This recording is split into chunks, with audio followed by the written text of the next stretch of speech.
every passing day, this war is becoming bigger. We will not fight a war against Russia in Ukraine.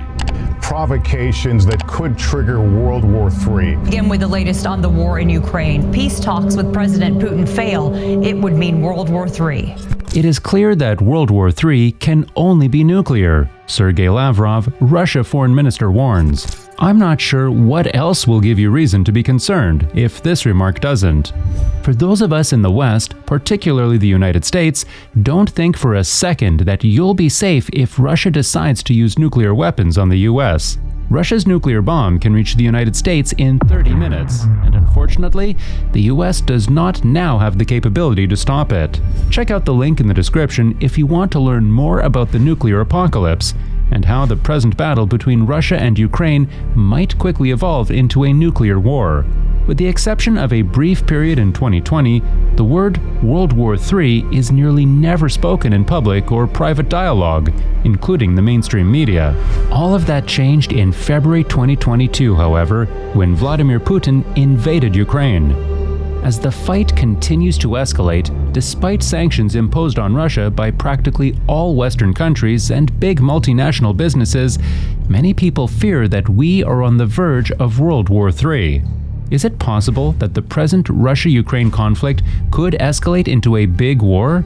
Before we look at the possible scenarios that could easily lead the current conflict between Russia and Ukraine into a full-fledged World War III, it is critical that you understand the conflicts that led to World War II, as this will give you an idea of how the current conflict in Ukraine could quickly escalate into a World War III. The whole world experienced a severe economic downturn just after World War I. People in general flocked toward a strong political leader to rescue them from their severe financial situations. Adolf Hitler took advantage of the economic downturn by assuring the Germans that he would restore power and prosperity to the devastated nation. Shortly after, Hitler proceeded to construct and amass weapons. Hitler attacked sections of France, Rhineland, Austria, and Czechoslovakia that spoke German in 1936. France and Britain, Europe's two military giants at the time, took no action because they were unwilling to go to war with Hitler. Hitler was apparently emboldened by the silence of these two superpowers. He attacked Czechoslovakia again in March 1939 and got away with it.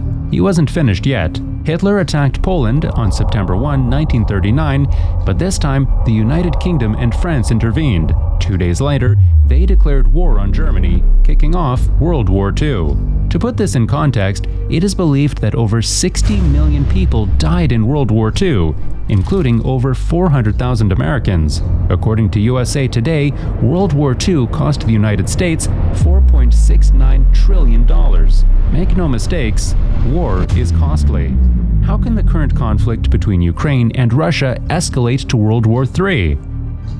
The prospect of nuclear conflict, once unthinkable, is now back within the realm of possibility. First, Russia employs nuclear weapons against Ukraine, causing NATO to launch a military strike on Russia. Russia, on the other side, has stated that it will use nuclear weapons if it feels threatened. Any NATO strike on Russian soldiers or direct attack on Russia might lead to Russia retaliating against NATO, raising the prospect of World War III.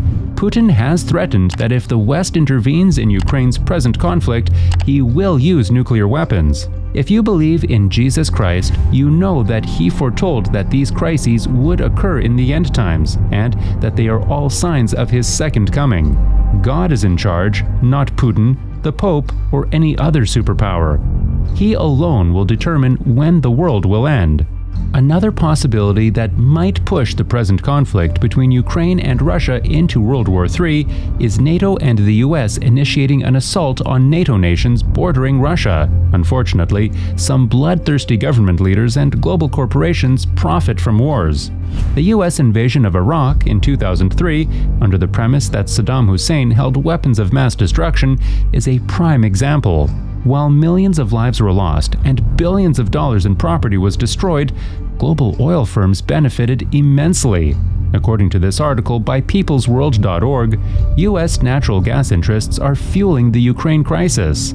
The author goes on to make the following deep remark regarding the possible cause of the present Russia-Ukraine conflict. Along with trying to militarily absorb Ukraine into NATO, another major factor that's becoming more apparent in the Biden administration's unceasing talk of war with Russia is the desire of U.S. energy producers to invade European markets with fracked natural gas. In order to dislodge the competition and grab market share, the Western multinationals need to slow the flow of gas from the East. How can the West achieve their objective?